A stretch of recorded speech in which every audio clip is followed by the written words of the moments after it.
الحمد للہ الحمد للہ الذی حمدا کثیرا کما امر واشهد ان لا الہ الا اللہ وحدہ لا شریک لہ واشهد ان سیدنا و نبینا مولانا محمدا عبدہ ورسولہ۔ برادران کرام، کل ہندوؤں کا ایک تہوار تھا ہولی، اور اس کے ساتھ ساتھ ایک مسلمانوں کے ایک فرقے کا پروگرام چل رہا تھا، وہ بھی کل ختم ہوا۔ عرس چل رہا تھا شاہ درگاہی صاحب کا 5 دن سے پچھلے، کل دونوں ایک ساتھ ختم ہوئے۔ عرس میں کہ تو ہر پروگرام میں صبح فجر کے بعد سے رات کے 1 بجے تک گھر بیٹھے ہم نے بھی شرکت کی، کوئی مس نہیں ہوا اس میں سے۔ ہولی والے انہوں نے بھی لاؤڈ اسپیکر ایک لگایا ہوا تھا، اس کی آواز یہاں تک نہیں آ رہی تھی، کہاں تک لگے تھے مجھے نہیں معلوم۔ کچھ لوگ ادھر سے آ رہے تھے جہاں ان کے لاؤڈ اسپیکر لگے تھے، اور یہ بھی چل رہا تھا، تو انہوں نے اپنی آواز بڑھا دی تھی۔ یہ ہولی والے ہیں، ان سے اوپر ہونی چاہیے ہماری آواز۔ دونوں قریب قریب تھے، نہ یہ ان کو روک سکتے ہیں نہ وہ انہیں روک سکتے، تو اس میں جیت ان کی ہوئی، اولیاء اللہ کی۔ ان کی دبی رہی، ان کی زیادہ تیز تھی۔ یہاں کے پروگراموں میں جو بہرحال ایمان بھی بڑھا، ایمان بھی تازہ ہوا، اور معلومات بھی بہت بڑی۔ ہم نے سنا کہ وہ حضرت شاہ درگاہی رحمۃ اللہ علیہ کے ایک عقیدت مند تھے، انہوں نے کہا حضرت رات کو نیند نہیں آتی، تو انہوں نے کہا آج ہمارے پاس سونا۔ رات کو جب ان کے حجرے پر گئے تو حضرت نے اپنا سر ان کے لگا دیا، ان کا سر اپنے لگا لیا، رات بھر وہ آرام سے سوئے۔ اور پھر انہوں نے یہ بھی بتایا کہ کوئی عقل سے نہیں سوچے اس وقت، یہ تو اللہ والوں کی باتیں ہیں، تو اس میں عقل منع ہے۔ بہرحال وہ اس سے علم بھی بہت بڑھا، بہت سی باتیں نہیں معلوم تھیں، لیکن ایک ہے نقصان اس میں کہ ہمارے گھر سے 2.5 کلومیٹر پر وہ عرس ہو رہا تھا، اور مجھے اور نہیں معلوم شہر میں کس کس جگہ پر وہ ہارن یا لاؤڈ اسپیکر کہاں کہاں لگے تھے، کتنی دوری پر نہیں معلوم، ہمارے گھر کے پاس تو ایک لگا ہی تھا، تو بہت سی اور جگہوں پہ بھی لگے تھے جہاں سے لوگوں نے بتایا، کچھ ہر ایک سے پوچھا نہیں۔ صحتیں جو ہیں وہ سب کی خراب ہوئی، پورے شہر کے لوگوں کی۔ ایمان بڑھے ہوں گے، صحتیں خراب ہوئیں۔ یہ آواز جو ہے اس کی ایک لمٹ ہے انسانی کان کی، اور وہ سائنٹسٹ نے تفصیل سے بتا دیا ہے کہ کتنی آواز ہو تو کتنی لمٹ، کتنی دیر تک انسانی کان اس کو سنے، اور اس سے آگے پھر وہ بیمار ہونا شروع ہو جائے گا۔ جیسے آپ وزن کو ناپتے ہیں کلو میں، ایسے ہی آواز کو ڈیسیبل میں ناپتے ہیں۔ اب ڈیسیبل ایسے سمجھ میں نہیں آئے گا آپ کے زیادہ تر لوگوں کے، میں مثال سے سمجھا دوں، لیکن پہلے یہ بتا دوں کہ کتنی آواز کس لیول کی کتنے دیر تک سننے کی اجازت ہے، اس کے بعد انسان بیمار ہو جائے گا۔ 85 یا 85 ڈیسیبل 8 گھنٹے تک آواز سنی جا سکتی ہے، اور اس کے بعد ہر 3 ڈیسیبل جب کم ہوتا ہے، آواز جب کم ہوتا ہے تو ہر 3 ڈیسیبل اگر بڑھے گا آگے، جیسے 85 سے 87 ہو گیا، 87 88، تو پھر وہ ٹائم آدھا رہ جائے گا، 4 ہی گھنٹے کی اجازت ہے۔ پھر 88 سے 3 اور بڑھ گیا 91، تو پھر 2 ہی گھنٹے کی اجازت ہے، اور آتے آتے ایسا ہے کہ 100 اگر 30 ڈیسیبل ہے تو بس 1 سیکنڈ، اس سے زیادہ نہیں ہو، اور 140 تو سننے کی اجازت نہیں ہے۔ یہ سائنٹسٹ کی لسٹ بنائی ہوئی ہے، کسی ایک جگہ کے نہیں بلکہ اس پر اتفاق ہے پوری دنیا میں کہ یہ جو پیمانہ ایک بنا ہوا ہے۔ اب یہ ہوا کتنا؟ ایسے سننے میں نہیں آیا ہوگا سمجھ میں ڈیسیبل. یہ عام طور سے بازار میں جتنا شور ہوتا ہے اس سمیت جو لوگ کہیں زور زور سے بول رہے ہیں، گزر رہے ہیں، باتیں کر رہے ہیں، دکاندار اپنی آوازیں نکال رہے ہیں، گاڑیاں گزر رہی ہیں، عام طور سے جو بازار کا شور ہوتا ہے وہ 70 ڈیسیبل ہوتا ہے، 70. جو کوئی کار اگر ہارن دے اور آپ 15 فٹ دور سے سنیں، قریب نہیں، 15 فٹ دور سے سنیں تو کار کے ہارن کی آواز 90 ڈیسیبل ہوتی ہے، اتنی دور سے. اور کریکرز اگر پٹاخے بڑے، وہ اگر آپ 30 فٹ کی دوری سے اس پٹاخے کو سنیں تو وہ 120 ہے. اس سے آپ کو اندازہ ہوگا 120 فٹ کی دور سے اگر آپ پٹاخہ سنیں یا 15 فٹ دور سے کار کا ہارن سنیں، یہاں تو منہ پر کار کا ہارن بجاتے رہیے تو وہ زیادہ فرق ہی نہیں پڑتا. آواز کتنی ہوتی ہے اس کا آپ اندازہ کر لیں 15 فٹ دور سے، تو وہ 90 ہے. 140 سے اوپر انسانوں کو اجازت نہیں کہ سنیں، وہ وہاں سے وہ بیمار ہونے شروع ہو جاتے ہیں. اب یہ جو ہارن لگے ہوئے ہیں جہاں بازار میں لگے ہیں، اس جگہ جو لوگ اس کے قریب کھڑے خرید فروخت کر رہے ہیں، یا کسی کے گھر کی کھڑکی کے خاص اس طرف ہے اگر، تو ان کا لیول گھر میں پہنچتا ہوا، گھر کے اندر پہنچتا ہوا لیول 200 سے اوپر ہوتا ہے اگر ڈائریکٹ اس طرف لگا ہوا ہے تو، یا قریب کوئی کھڑا ہے بازار میں.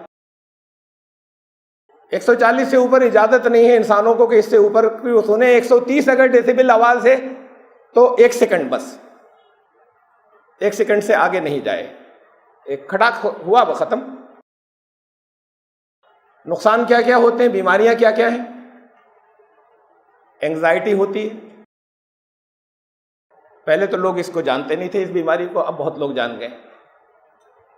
ہر ڈاکٹر علاج کرتا ہے اور کہتا ہے ہر ایک کو، چاہے جس کو دکھا دیا وہ کہتے ہیں آپ بالکل بھلے چنگے، کچھ بھی نہیں ہوا آپ کو، آپ ٹھیک ہیں. وہ کہتا ہے ارے کیسی آپ کہہ رہے ہیں تکلیف مجھے، آپ کہہ رہے ہیں کچھ بھی نہیں ہے، کسی ٹیسٹ میں نہیں آ رہی ہے، اور کو بہت سی تکلیفیں ہوتی ہیں. ڈپریشن ہوتا ہے ان آوازوں سے، اگر لگاتار اس سے زیادہ تیز ہوں یا جتنی لمٹ بتائی گئی ہے، مثلا 88 ڈیسیبل ہے، وہ 91 ڈیسیبل ہے وہ کار کے ہارن والی، اس کی اجازت 2 گھنٹے تک آپ لگاتار سن سکتے ہیں. 2 گھنٹے لگاتار، بیچ میں نہیں رکے تو نقصان نہیں، اس کے آگے نقصان پہنچے گا. اب یہ جو ہے یہ 200 سے اوپر ہے. 140 سے اوپر آدھے سیکنڈ کی بھی اجازت نہیں ہے. اجازت کا مطلب اس کے اوپر انسان کو بہت نقصان پہنچے گا. تو یہ نقصانات ہیں، اور وہ صبح سے لے کے رات تک ہے، اور پھر ایک دن نہیں، لگاتار 5 دن ہے. تو یہ سب جتنے لوگ ہیں سب کے ساتھ میں سب لگاتار ہلاک ہو رہے ہیں. ایمان تو بڑھ رہا ہوگا لیکن ہلاک لگاتار سب ہو رہے ہیں. تو ڈپریشن ہوتا ہے، اینگزائٹی ہوتی ہے، دل کی بیماریاں ہوتی ہیں جس کے اندر انجائنا بھی ہے، ہدیے کے MI کہلاتا ہے، وہ جو جسے ہارٹ اٹیک کہتے ہیں. اگر نہیں ہے تو اس کے چانسز ہو جاتے ہیں، اور اگر ہے تو اس کے اٹیک کا خطرہ بڑھ جاتا ہے پہلے سے. آنتوں کی بیماریاں ہیں، وہ اسی اگر لگاتار آواز ہے تو آنتوں کی بیماریاں ہو جاتی ہیں. سر میں درد کی فریکوینسی بڑھ جاتی ہے، درد جتنی عام طور سے لوگوں کو ہوتا ہے اس سے زیادہ جلدی ہونے لگتا ہے جو سر کے درد کی ہے. بچوں کی پیدائش کے اندر کمیاں، بچوں کے گروتھ اور ڈیولپمنٹ میں کمیاں، بہت سی اور بیماریاں جو ساری اس وقت میرے ذہن میں بھی نہیں آ رہی، اتنی میں نے آپ کو بتائی. وہ سب اگر لگاتار تیز آواز ہو، جتنی اجازت ہے اس سے زیادہ انسانی کان کو سننے کی جتنی اجازت ہے، سائنٹسٹ نے بتایا بس اتنی سنیں، یہ سیف لمٹ ہے. اس سیف لمٹ سے آگے اگر لگاتار ہوگی تو پھر یہ نقصانات ہوں گے، اور یہ نقصانات، یہ سزا ملے گی، اور یہ سب کو بھگتنی پڑ رہی ہے. جتنے ہیں سب کو مل رہی ہے سزا، اس سے کوئی نہیں بچ رہا. باڈی کی ریزسٹنس کم ہو جاتی ہے، قوت مدافعت، اس سے اور بیماریاں زیادہ اٹیک کرتی ہیں. یہ سب آوازوں سے ہوتا ہے. ایجنگ پروسیس بڑھ جاتا ہے بڑھاپے کا اگر آوازیں لگاتار. قدرت نے ایک بیلنس اور عدل رکھا ہے. نیچر کے اندر، فطرت کے اندر، یہ اللہ نے رکھا ہے. اور اسلام عدل کا مسلک ہے، عدل کا دین ہے. عدل، بیلنس، توازن، پروپورشن، سنتولن. فرمایا کہ ان اللہ یامر بالعدل، اللہ تمہیں حکم دیتا ہے عدل رکھنے کا. اب عدل کا ترجمہ جب ہم خالی انصاف کر لیتے ہیں تو پھر باقی اور طرف توجہ نہیں جاتی. عدل ہر چیز کے اندر، اس لیے کہ اس کائنات میں عدل رکھا ہے، مطلب ایک بیلنس رکھا ہے. وہ بیلنس بگڑے گا، طوفان آ جائیں گے، زلزلے آ جائیں گے. جب ماحول کا بیلنس بگڑے گا تو طرح طرح سے تباہیاں آئیں گی، انسان مریں گے. وَالسَّمَاءَ رَفَعَهَا وَوَضَعَ الْمِيزَانَ، اللہ نے آسمان کو رفع کیا، بلند کیا، اور ایک میزان، ایک بیلنس، ایک پروپورشن جو ہے وہ قائم کر دیا. یہ عدل ہے اللہ کا. اور کہا کہ اس بیلنس سے چھیڑ چھاڑ مت کرنا، جو عدل ہم نے رکھا ہے. اب لوگ کرتے ہیں چھیڑ چھاڑ، اگر زیادہ جنگل کاٹ لیے تو سزا ملے گی. وہ سزا بستیوں میں بیٹھے ملے گی. زلزلے بھی آئیں گے، تو سیلاب بھی آئیں گے، طوفان بھی آئیں گے. اگر پہاڑوں کی چٹانوں کو زیادہ کھود وود کر لیا، وہاں کی ایکولوجی یعنی ماحولیاتی توازن بگاڑ دیا تو سزائیں ملیں گی. تو یہ سزائیں ایسے اس دنیا میں بھی ملتی ہیں اس اللہ کے نظام کو بگاڑنے کو. اسے عدل کو بگاڑنا وہ بھی ہے، خالی انصاف انسانوں کی بات نہیں ہے.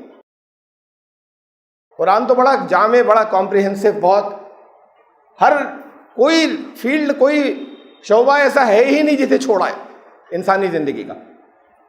تو یہ عدل بہت ہی کمپریہنسو، بہت جامع لفظ ہے جو سب جگہ، کہ اللہ نے تمہیں یہ حکم دیا ہے کہ اسے مت بگاڑنا. کہا اعدلوا، یہ عدل قائم رکھنا. ہوا اقرب للتقویٰ، یہ تقویٰ کے بہت قریب ہے. تو یہ بھی تقویٰ ہے کہ آپ بگاڑ نہیں کریں، ماحول کو نہیں بگاڑیں. یہ بھی تقویٰ ہے، اس لیے کہ اس سے دوسروں کو نقصان پہنچ رہا ہے. یہ سب اس میں شامل ہے. اب ایک تو یہ سزا مل رہی ہے، یہ نقصان چل رہا ہے لگاتار. ابھی میں نے کہا تھا نہیں، تو حیرت انگیز اللہ کا کلام ہے قرآن. اس نے یہ ڈیسیبل تو لوگ نہیں سمجھتے، جو میں نے بولا یہیں بیٹھے ہوئے زیادہ تر لوگ نہیں سمجھیں گے اتنے ڈیسیبل، جو اس کی آواز کو ناپنے کا جو پیمانہ ہے. تو پھر پرانے زمانے کی تو بات ہے، کوئی ممکن ہی نہیں ہے، جب کاروں کے ہارن بھی نہیں تھے کہ وہ سمجھاتے کہ کتنی زور کی تم آواز برداشت کرو، کتنے کی آواز تمہیں نہیں نکالنی چاہیے یا نہیں سننی چاہیے، یہ بھی نہیں تھے. وہ جو ڈیزل انجن ٹرک ہوتا ہے اس کی ہوتی ہے آواز 85 ڈیسیبل، اگر قریب سے گزرے اس کے. آپ کے تو 85. تو یہ چیزیں سب نہیں تھیں، ڈیسیبل پیمانے یہ نہیں تھے، تب بھی بتایا قرآن نے. پیمانہ اس قرآن نے ایسا دیا ہے کہ جو ہر دور کے، اس دور کے لوگ بھی سمجھ جائیں، وہ آپ بھی سمجھ جائیے.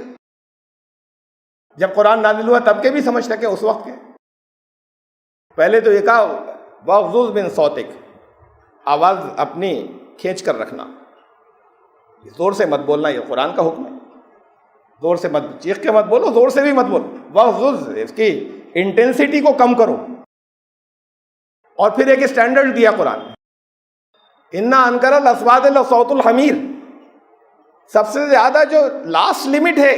اب ایک ترجمہ اس کا یہ ہوتا ہے سب سے ناگوار آواز گدھے کی ہوتی ہے. انکر الاسوات، یہ منکر سے بنا ہے، وہ جو بنا ہے جو چیز. تو ساری آوازوں کے اندر جو آخری لمٹ بتائی ہے تمہیں قرآن نے کہا، یہ دوسرے معنی اس کے.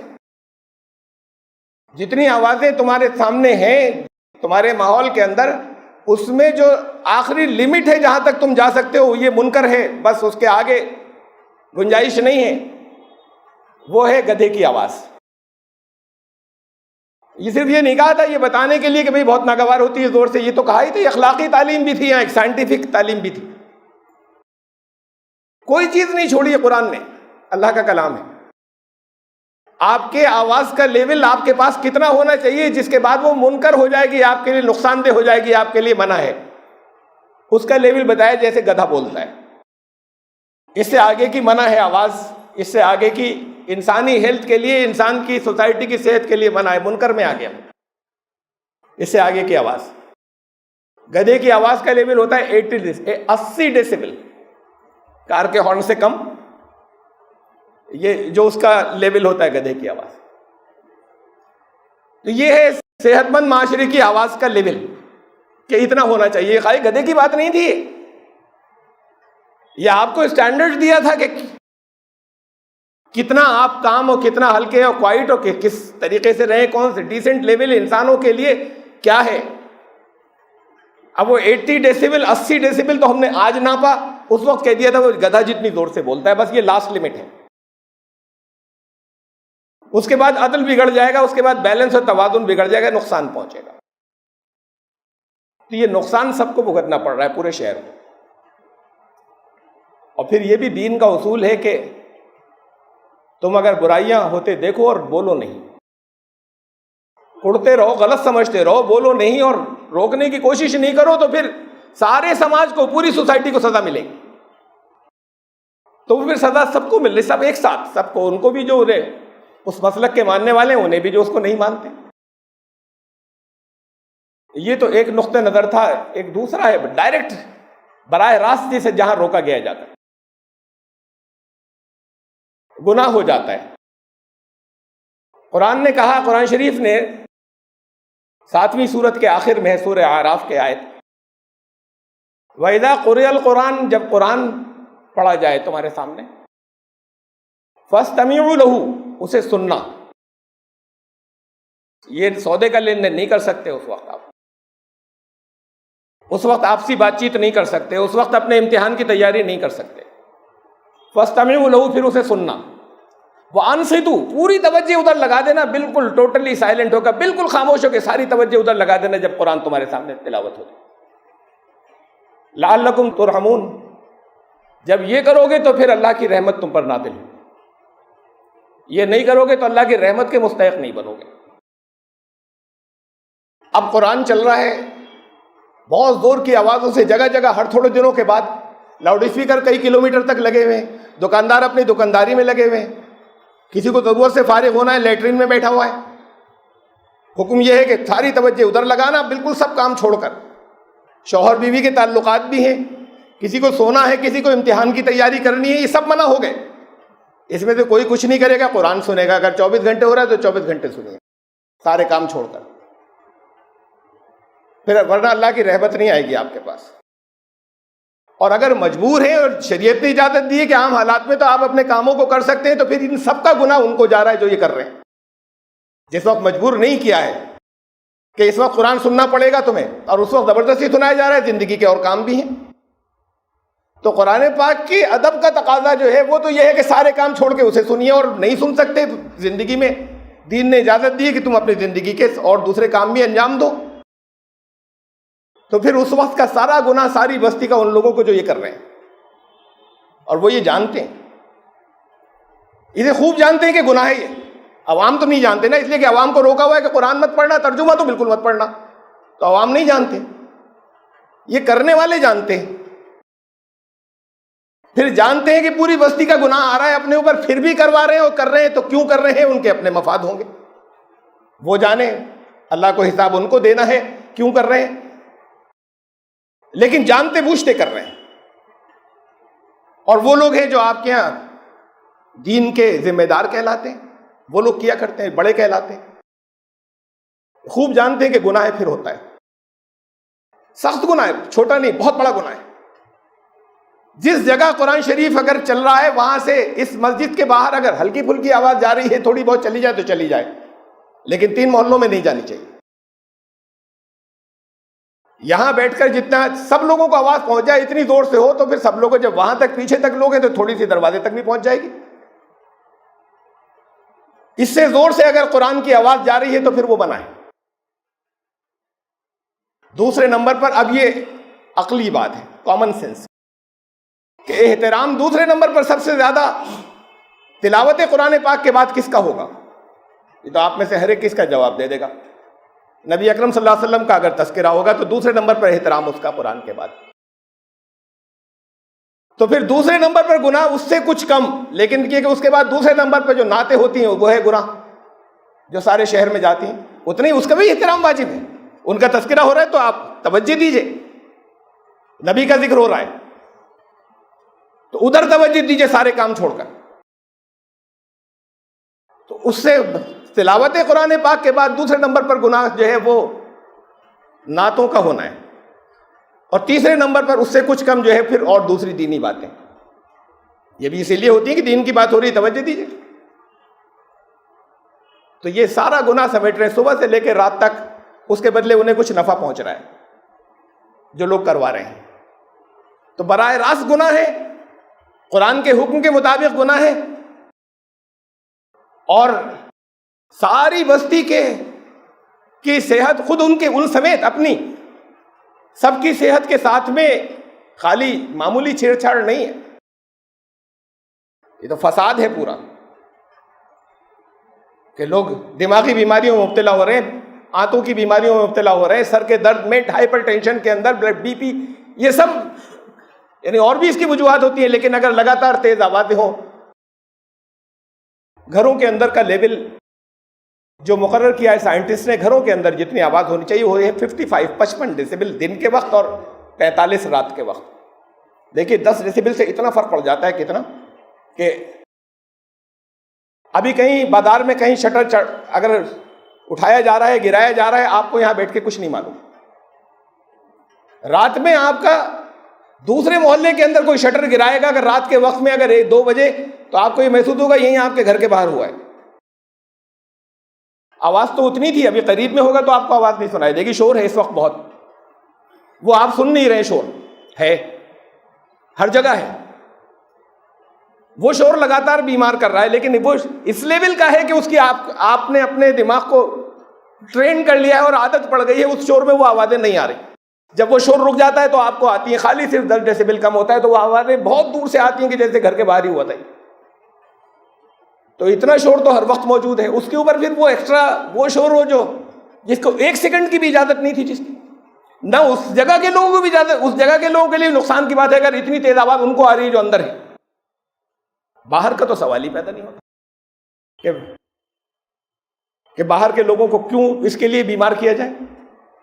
اور بیماری کوئی معمولی نہیں ہے، تو پوری زندگی جو ہے ایسا جیسے اس کی طرف کھسکتے چلے جا رہے ہیں موت کی طرف، اور طرح طرح کی بیماریوں کے اندر مبتلا ہو گئے. اس ایک خرابی اور ایک بیماری سے اذانیں ہوتی ہیں، اس کا لاؤڈ اسپیکر کا لیول جو اگر بہت سے ہارن نہیں لگائے جائیں، مسجد پر ایک لگائے اور اونچائی پر اگر لگا ہو، اس لیول پر نہیں لگا ہو، دکانوں کے لیول کے اوپر، کھڑکیوں کے لیول کے اوپر اگر اونچائی پر لگا ہوا ہے، تو اذانوں کی آواز جو گھروں کے اندر یا دکانوں کے اوپر آتی ہے وہ 100 ڈیسیبل، 100 سے 110 ڈیسیبل ہوتی ہے، اس میں کوئی نقصان نہیں ہے، اور 1 منٹ کے لیے ہوتی ہے. 100 سے 110 ڈیسیبل کی آواز کو 5 منٹ تک سنا جا سکتا ہے، اس میں کوئی نقصان نہیں ہوتا. لیکن صبح سے رات تک اگر ہوتا رہے اور اس کا لیول 200 کا ہو، اسپیکر نیچے آ جائیں،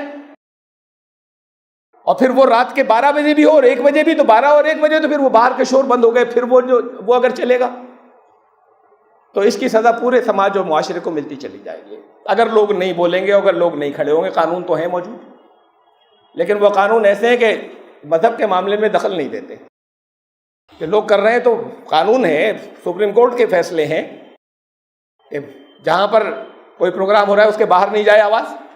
آپ کتنی زور کا اندر لگا سکتے ہیں، باہر تو لگا ہی نہیں سکتے. تو وہ سب ہے، لیکن یہ کہ وہ اس کو نافذ نہیں کیا جاتا مذہب کے معاملے میں. کسی بھی شہر کی اتھارٹی بولتی نہیں، خاموش رہتی ہے کہ یہ اس میں ان کے جذبات مجروح ہوں گے، عوام بھڑک جائیں گے یا بھڑکا دیے جائیں گے.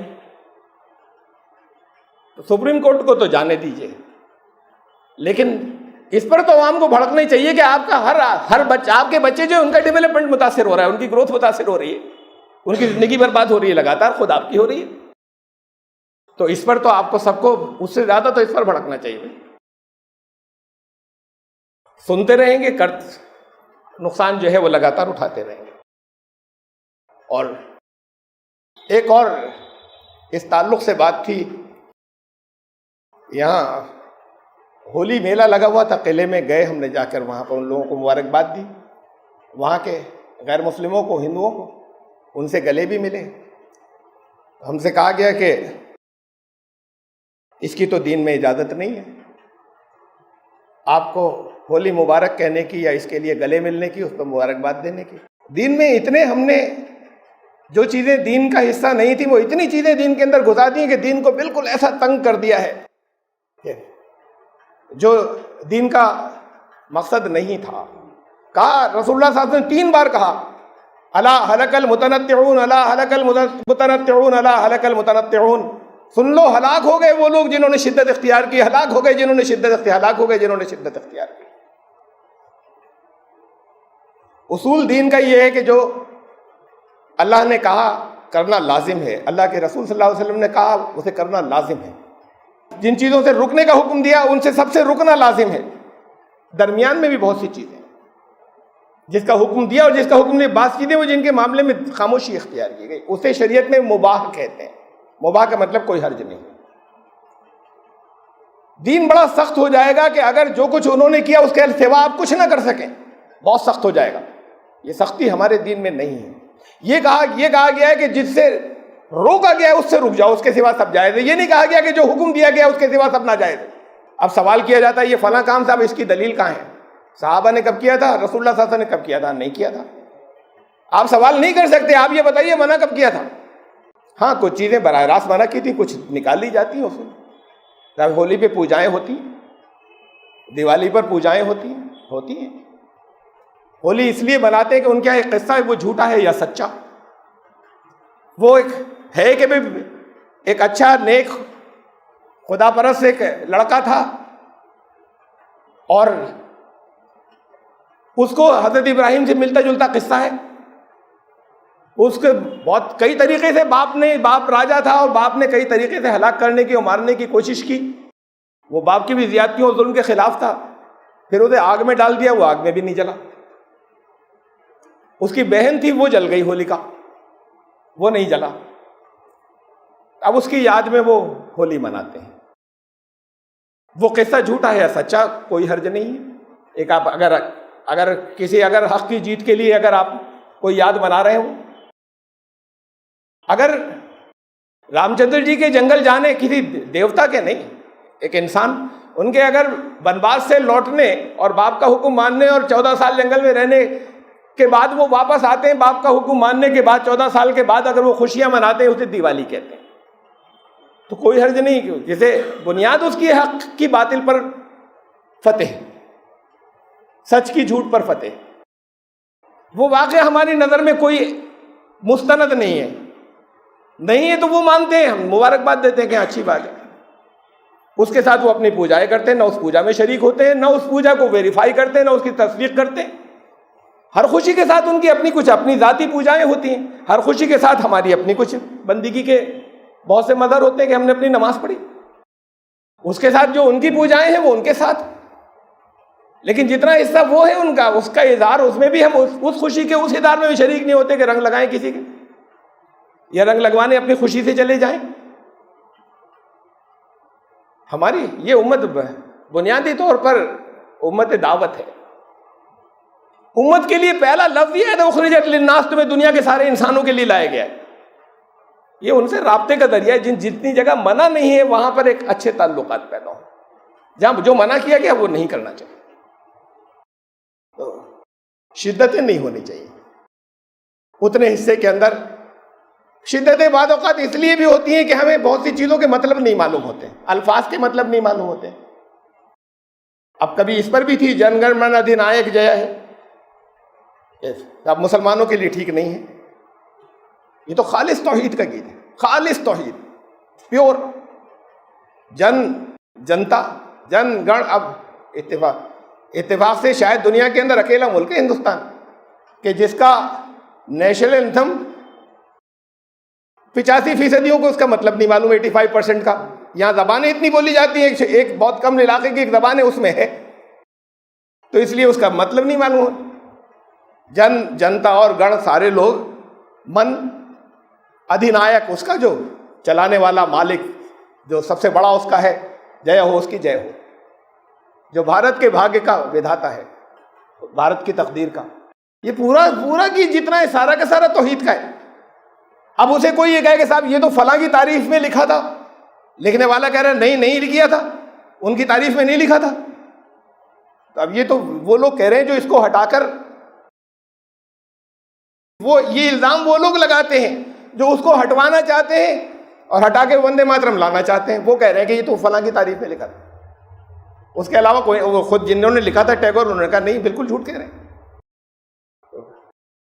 میں معنوں کی بات کر رہا تھا، مطلب کی اردو زبان کے اندر آپ مادر وطن بولتے ہیں، اردو زبان کے اندر مادر وطن کے اوپر نظمیں ہیں، بہت اشعار ہیں. پاکستان میں تو بہت عام ہے یہ لفظ، مادر وطن زندہ باد. اگر بھارت ماتا کی کوئی جے کہتا ہے تو اس سے زیادہ مختلف کچھ بھی نہیں ہے.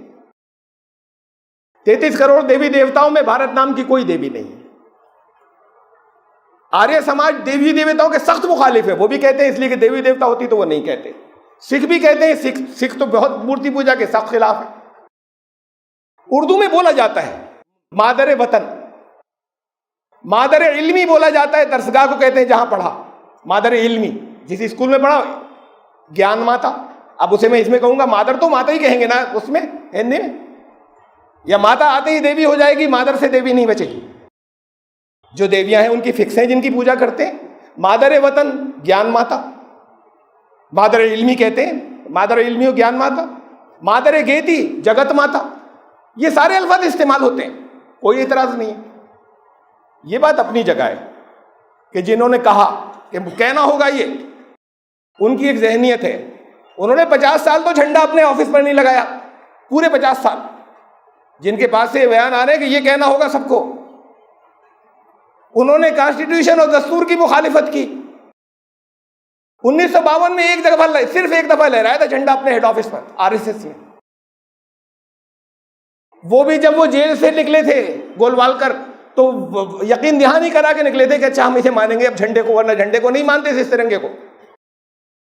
تو 1901 دفعہ، پھر اس کے بعد تو روک دیا. اب 2002 میں اس کے بعد کچھ پالیسی اندر بدلی کہ اب ہمیں، تو اب کہے وہ رہے، ڈیمانڈ ان کی آ رہی ہے کہ یہ کہنا پڑے گا. کچھ اشارہ ایسے جیسے مسلمان جو ہے وہ نہیں کہیں گے اور مسلمانوں کو بھڑکا دیں گے، بھڑک جائیں گے اس سے. اب بھڑک گئے بعض جگہ، انہوں نے کہا ہمارے گلے پہ چھری چلے گی تب بھی نہیں کہیں گے. تو بات یہ کہ یہ بھی ایکسٹریم ہے، وہ بھی غلط ہے جن کی ڈیمانڈ ہو کہ تمہیں کہنا پڑے گا. بھئی وطن کی محبت تو اس میں ہے، فطرت میں ہے. اسلام دین فطرت ہے. میں آج جس گھر کے اندر رہتا ہوں اس میں میری پیدائش نہیں ہوئی تھی. انٹیریئر میں ایک محلہ ہے یہاں پر جہاں میں پیدا ہوا تھا، اسی شہر میں. اب ادھر کبھی نکلنا بھی نہیں ہوتا، وہ کرائے کا گھر تھا. یہاں سارے آرام کے سامان ہیں، بہت زمین کی بہت ویلیو ہے.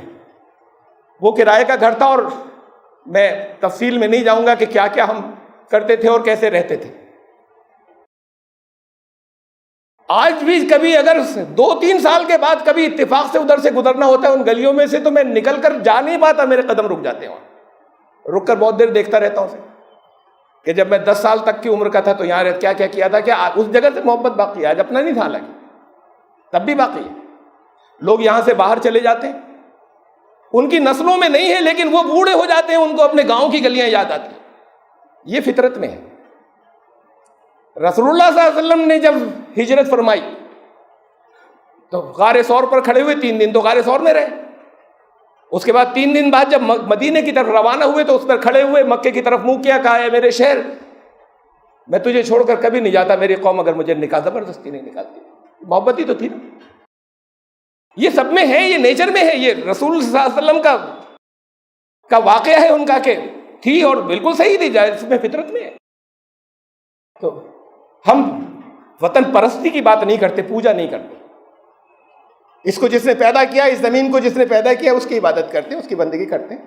لیکن مادر تو محاورے کی زبان میں اردو میں بھی بولتے ہیں، اس سے وہ دیوی نہیں بنتی، اس سے پوجا نہیں ہوتی. لیکن وطن کی محبت تو فطرت میں ہے، اور یہ فطرت رسول اللہ صلی اللہ علیہ وسلم یہاں تک ہوا کہ حدیث بھی ایک مشہور ہو گئی تھی، حالانکہ حدیث نہیں ہے، کہ وطن کی محبت ایمان کا جز ہے.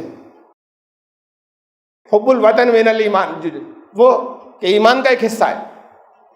اس پر پھر علماء نے اتنی پھیلی عربوں میں کہ اس کے بعد عربوں میں اس کی پھر انہوں نے، ایک بڑے اسکالر ہیں طحاوی، انہوں نے تحقیق کی کہ نہیں، ان لفظوں میں تو حضور صلی اللہ علیہ وسلم نے نہیں فرمایا ایسی کوئی بات. لیکن انہوں نے کہا مانن یہ بات بالکل درست ہے، معنی کے اعتبار سے بالکل درست ہے، ہمارے دین کے لحاظ سے ان لفظوں میں حضور صلی اللہ علیہ وسلم نے نہیں فرمایا تھا، ورنہ مانن درست ہے کہ ایمان کا حصہ ہے. یہ بات پھر جنہوں نے تحقیق کی انہوں نے کہا. اس شہر کے سارے لوگوں کے لیے قانون ایک،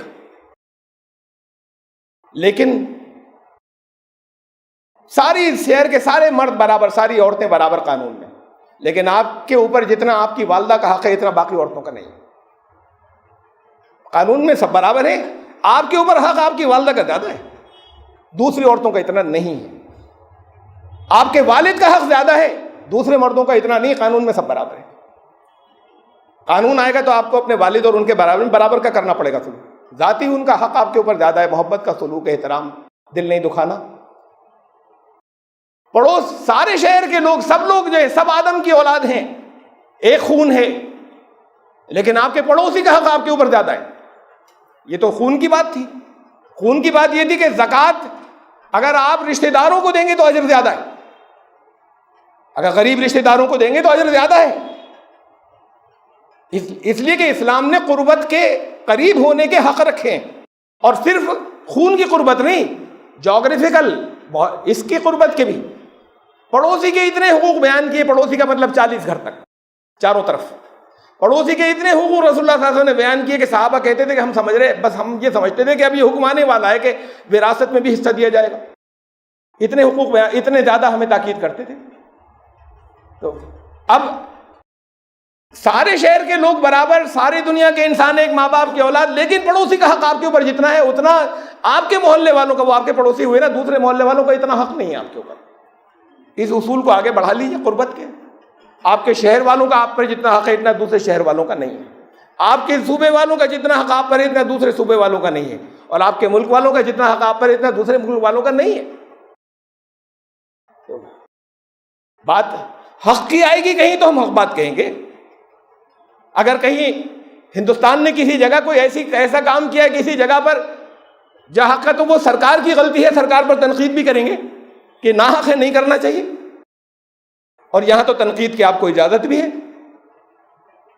مسلمانوں کی میجورٹی کے دنیا کے زیادہ تر ملک ہیں، وہاں اجازت بھی نہیں ہے، تنقید کی اجازت تو بہت دور کی بات ہے۔ 8-10 لوگوں کو ایک جگہ کہیں بیٹھنے کی بھی اجازت نہیں ہے، اگر ایک دن تو بیٹھ گئے، اگر کئی دن چپل جوتے باہر نظر آنے لگے، اس لیے کہ گھر میں اندر لے کر نہیں جاتے، باہر اتار کر جاتے ہیں۔ جتنے عرب ممالک ہیں، اگر جوتے چپل اگر 2-3 دن نظر آ گئے، یا کسی خاص دن کے، یہ فلاں دن جمعے کے دن یا بدھ کے دن یا جمعرات کے دن یہ چپل جوتے نظر آتے ہیں بہت سے یہاں پر، تو چھٹی ہو جائے گی، پکڑے جائیں گے۔ اس کی بات تو جانے دیجیے کہ وہاں کیا بات کر رہے تھے، یہ سب بات کیے پہلے تو قانون نافذ ہو جائے گا، اتنی بھی اجازت نہیں ہے۔ آپ کہہ سکتے ہیں اگر حکومت نے کوئی غلط قدم کیے جو حق کے خلاف ہے تو اس پر اعتراض کرنے کا حق ہے، اور اس کی مخالفت کرنی چاہیے، لوگ کرتے ہیں، یہ وطن کی محبت کے خلاف نہیں ہے یہ بات، لیکن یہ فطرت میں ہے، تو ہم ان پر ایسی باتوں پہ کیوں چڑا کریں؟ یہ ایک پہلو ہوا، اور یہ دوسرا پہلو ہوا کہ ہمیں تو ان کے حق کا پیغام پہنچانا ہے، ان سے رابطے رکھنے، اس میں وہ ساری چیزیں اس ساری حد تک جا سکتے ہیں، جانا چاہیے، جا سکتے نہیں ہیں کہ جہاں دین نہیں روک رہا، جہاں شرک درمیان میں نہیں آ رہا۔ ان کے اس تہوار کو منانے کی بنیاد شرک نہیں ہے، یہ شرک تو بات کو الگ سے اس کے اندر اپنے اس سارے حصے کے اندر شام کو پوجا بھی کرتے ہیں، وہ اپنے روٹین میں شامل کر لیتے ہیں، لیکن اس واقعے کی بنیاد جس کی وجہ سے وہ رکھتے ہیں اس میں کہیں شرک شامل نہیں، جس پر ہم ان کو مبارکباد دیتے ہیں، ان سے آگے کے رابطے رکھنے دیتے ہیں۔ یہ سختیاں نہیں آئے سے دوری، ہمیں دور تھوڑی رہنا ہے، ہمیں ملنا ہے، تعلق رکھنا ہے، اس لیے تعلق رکھنا ہے کہ ہمیں ان کے لیے نکالا گیا ہے، ان کے لیے لایا گیا ہے، ہمیں صرف اپنی نمازیں پڑھنے کے لیے نہیں لایا گیا ہے۔ اللہ تعالیٰ دین کی فہم عطا فرمائے، صحیح فہم عطا فرمائے، سب ایکسٹریم جتنی بھی انتہائیں ہیں ان سے ہمیں بچائے، اور لوگوں کا ہمیں ویل وشر بنائے کہ ہم سے سب کو فائدہ پہنچے، اس سائیکی اور اس نفسیات سے نکلیں کہ جہاں پر ہر چیز محسوس ہوتا ہے کہ ہمارے دین کے 2 ٹکڑے ہو گئے، دین تو بہت مضبوط ہے، دین کا علم نہیں ہے، آپ تو علم حاصل کرنے سے روکتے ہیں، پڑھ مت لینا قرآن، ترجمے سے تو ہرگز مت پڑھنا، ویسے پڑھنا۔ لفظ تلاوت کے معنی بتاؤں میں آپ کو، تلاوت کے معنی یہی سمجھتے ہوں گے، قرآن خوانی کے جو مقابلے ہوتے ہیں، تلاوت کے مقابلے ہوتے ہیں، بڑی اچھی اچھی آواز میں اس میں پڑھے جاتے ہیں۔ تلاوت کے معنی کے اندر شامل ہے پیچھے چلنا، اتباع کرنا، پیروی کرنا، یہ معنوں میں اس کے عربی زبان کے اندر لفظ میں شامل ہے تلاوت میں، خالی پڑھنا نہیں۔ اس سے روکتے ہیں جو لوگ، روکتے ہیں آپ کو وہ ان میں شامل ہیں جس کے لیے قرآن نے کہا یصدون عن سبیل اللہ، اللہ کے راستے کی طرف جانے سے آپ کو روکتے ہیں۔ پھر وہ اپنی کمائیوں کے لیے آپ کی صحتیں بھی برباد کرتے رہیں گے، اپنی کمائیوں کے لیے آپ کو اس کو اجر بنا کر بھی پیش کرتے رہیں گے، آپ گناہ گار بھی بنتے رہیں گے اور آپ اپنی صحت بھی برباد کرتے رہیں گے، ان کی تجوریاں بھری اگر قرآن نہیں جانیں گے۔ یہ تو روز کے مسائل کا حل ہے، ہمارے روزمرہ کے مسائل کا ہے کہ ہمیں کیسے کیسے نقطے ہمیں دیتا ہے۔ دنیا میں سب سے زیادہ عقل مند سمجھدار چیزوں کو جاننے والے آپ ہوں گے اگر قرآن کو جاننے والے ہوں گے۔ اللہ تعالیٰ ہمیں اسے سمجھنے کی توفیق عطا فرمائے اور زندگی میں صحیح عمل کرنے کی توفیق عطا فرمائے۔ بارک اللہ لنا و فی القرآن العظیم، انہ تعالی جواد۔